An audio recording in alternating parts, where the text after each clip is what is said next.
اللهم صل وسلم وبارك على سيدنا محمد وعلى آله وصحبه وسلم. يا دي القرف اللي انا فيه على الصبح يا ربي. النهارده جايلي سي زفت وستين على دماغه. انا بكرهه يا رب. العريس ده انا رافضاه من كل قلبي. هعمل ايه لبابا وماما؟ انا شكلي هسيب البيت ده وهطفش بسببهم.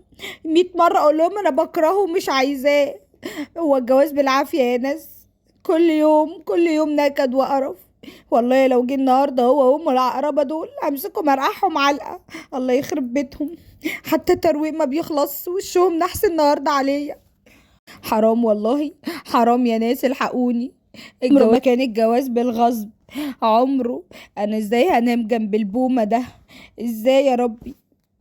وهنا قامت سارة علشان تعمل الميك اب بتاعها قبل ما محمد يوصل. وفعلا محمد خلاص كان على وشك الوصول.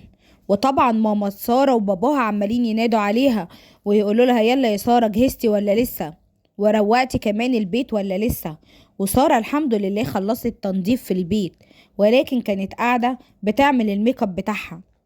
وفي نفس الوقت قاعدة عمالة تكلم نفسها وتفكر هي هتعمل ايه لما محمد يجي هو وامه العقربة دول، هتقابلهم ازاي وهتقوم وتعمل ايه. سارة كل اللي بيدور في دماغها ان هي عايزة تقوم تقعد تصوت وتقوله ان هي رافضاه. نزلت سارة هنا عشان تفطر مع عائلتها الصبح، اخوها ومامتها وباباها. ونزلت سارة مفحومة من العياط من اوضتها وبتقول لهم وبعدين يا بابا، وبعدين انت كمان يا ماما، مالكوا فرحانين قوي ليه كده؟ ده عريس الشؤم والندامة. انا بقول لكم ان انا مش عايزاه. هو انتوا عايزين تجوزوني غصب عني؟ انا بكرهه. الواد ده سمج على قلبي قوي، ودم امه زي السم. انا مش عايزاه. انا مش متخيله ان انا اتجوز الشخصيه البارده الزباله دي. ارجوكوا ارفضوه النهارده وريحوني بقى منه. في ايه بس يا ساره يا بنتي؟ استهدي بالله. ده غني قوي ومبسوط وهيريحك يا حبيبتي. اشي عربيات واشي فيلا ويا حبيبتي، ومالكيش دعوه بامه لو عايشالك النهارده مش هتعيش لك بكره. وكل ده يا حبيبتي هيبقى من نصيبك انت وعيالك. استهدي بالله وما تعيطيش عشان هم قربوا يوصلوا يجي يلاقوكي بتعيطي يقولوا علينا ايه بس يا بنتي. حرام عليكي اللي انت عاملاه فيا ده. ده انا بقالي اكتر من 3 سنين عماله انمر عليه ان هو يجيلك، ولما ما صدقتي يا حبيبتي ان هو هيجيلك. اهدي بس يا ساره وما تعيطيش. واوعي تكسفينا قدامهم يا حبيبتي، انما انا عارفاكي مجنونه وطاقه منك. اوعي تقولي كلمه كده ولا كلمه كده ولا تحرجي الناس وتحرجينا معاكي. عشان خاطر يا ساره يا بنتي بطلي عياط، وشك نفخ وعينك بقت شبه القوطه. حرام عليكي يا بنتي اللي انت بتعمليه فينا ده. حرام عليكي العياط طول النهار والليل كده، ده هيريحك يا بنتي، ده غني قوي قوي. جرى ايه يا ماما؟ في ايه؟ هو انتوا عايزين تبعدي وترموني؟ هو انا اكلي وشربي تقيل عليكم ولا ايه؟ انتوا عايزين تبعدي وترموني لاي كلب كده يجي؟ انتوا ما بتصدقوا ولا ايه؟ بقول لكم انا ما بحبوش يا ناس، انا ما بحبوش يا عالم. حد يحس بيا؟ والله العظيم ما بحبه ولا طايقاه. انا هنام جنبه ازاي؟ ده هيبقى جوزي ازاي في يوم من الايام وانام جنبه؟ انا ما بطيقهوش، انا ما بحبوش، دم امه تقيل على قلبي يا جدعان. حرام عليكم. اخرج انط من البلكونه طيب ولا اعمل ايه؟ مش بالفلوس يا ماما، مش بالفلوس. ممكن يبقى غني ومبسوط وما يريحنيش، وممكن يبقى بخيل، وممكن يبقى معفن. ارحموني يا جماعة، ما تجوزونيش غصب عني ارجوكوا. ارجوكوا، انا ما بحبش الشخصية الباردة دي. والله يا ماما، والله يا بابا لو جم لقلب كرامتهم الارض هو وامه، على ان انا قلت لكم ان انا مش طايقاه وما بحبوش. يا لهوي يا لهوي، دول على وصول. وهنا فعلا محمد ومامته خلاص كانوا داخلين على البيت. اهلا اهلا، نورتونا وشرفتونا.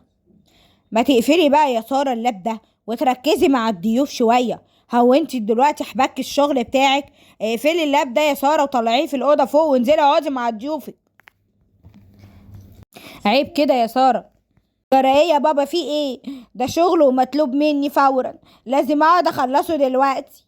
اعمل ايه يعني؟ اموت نفسي ولا اعمل ايه؟ الشغل ده مطلوب مني بكره الساعه 8 الصبح، لازم يكون جاهز. لا اله الا الله. اهلا يا طنط، اهلا يا محمد، منورين. وهنا طبعا محمد وامه مصدومين ومذهولين من اللي بيحصل. هل دي بنت الناس اللي احنا كنا جايين نخطبها وكان نفسنا ان احنا ناخدها لابننا؟ جرى ايه يا سارة؟ عيب كده يا بنتي. قومي يا حبيبتي طلعي اللاب دوت يا ماما، وانزلي يا ماما اقعدي معانا. عيب كده اللي انت بتعمليه ده يا ساره، احنا عندنا ضيوف، عيب. طبعا هنا محمد وامه في كمية الذهول ومصدومين، وردت ام محمد وقالت خلاص يا جماعة حصل خير، سيبوها براحتها.